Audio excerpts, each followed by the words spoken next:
Bonjour, je m'appelle Jennifer. Aujourd'hui, nous allons discuter ensemble d'un concept économique, oh non, ma foi, c'est sympa, le donut.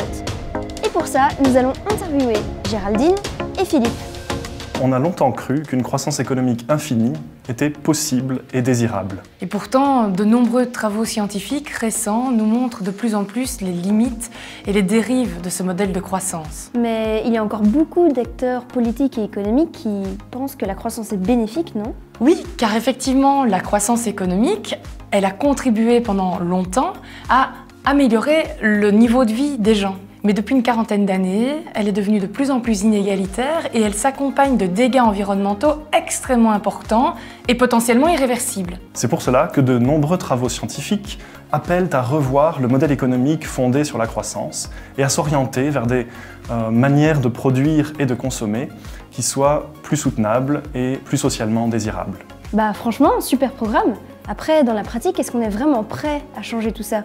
Ça semble plus facile à dire qu'à faire. C'est vrai. C'est pas facile de changer nos habitudes, nos routines. Changer fondamentalement nos manières de faire se heurte à des obstacles psychologiques, historiques, institutionnels, politiques, sociaux et j'en passe. Pourtant, il y a du changement. Il y a par exemple des entreprises qui sont de plus en plus nombreuses à adhérer aux objectifs du développement durable de l'ONU.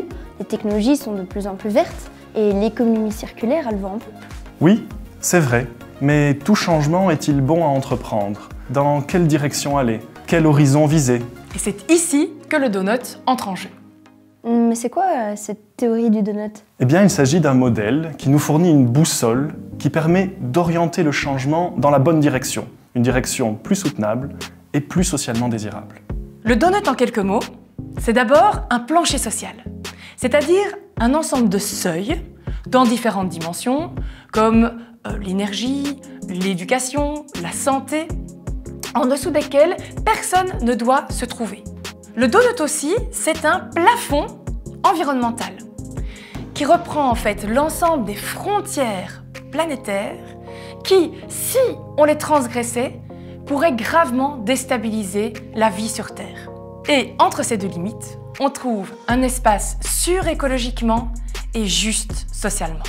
Donc si je résume, il y a le plancher social, le plafond écologique, et nous on aimerait se situer entre les deux.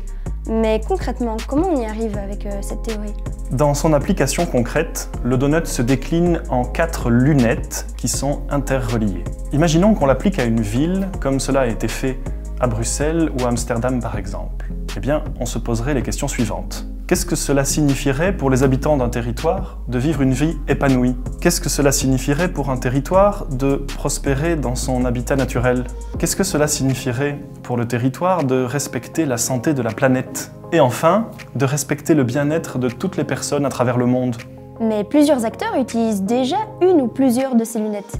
Qu'est-ce qu'il a de si spécial ce donut? Alors la particularité du donut, c'est qu'elle nous force à poser toutes ces questions en même temps. En fait, le donut nous force à mettre face à face les conséquences environnementales et sociales de nos actions. Et ça nous permettrait peut-être de mettre le doigt sur les incohérences de certaines fausses bonnes idées qui, en fait, à très long terme, pourraient faire bien pire que mieux.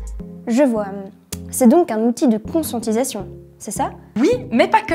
Par sa facilité de lecture, à travers l'outil des 4 lunettes, en fait, le donut, c'est aussi un très bon outil d'intelligence collective. C'est vrai qu'en combinant regard critique et force de mobilisation, le donut pourrait contribuer à stimuler le changement. Et concrètement, comment on pourrait faire? On pourrait par exemple le décliner sur différentes échelles ou avec différents publics. C'est en fait ce qu'on a fait à Bruxelles. Concrètement, nous avons invité des entreprises, des associations, des décideurs et décideuses politiques à réfléchir à leurs pratiques, à leurs actions et à leurs stratégies par le prisme du donut. Alors à ce stade, il reste encore beaucoup à faire, un grand chantier qui s'ouvre à nous. Ce qui est sûr, et c'est ce qu'on observe, c'est qu'il y a de plus en plus de personnes, de mouvements, d'institutions qui sont en demande du changement et qui désiraient vraiment se doter du donut pour les aider dans cette démarche.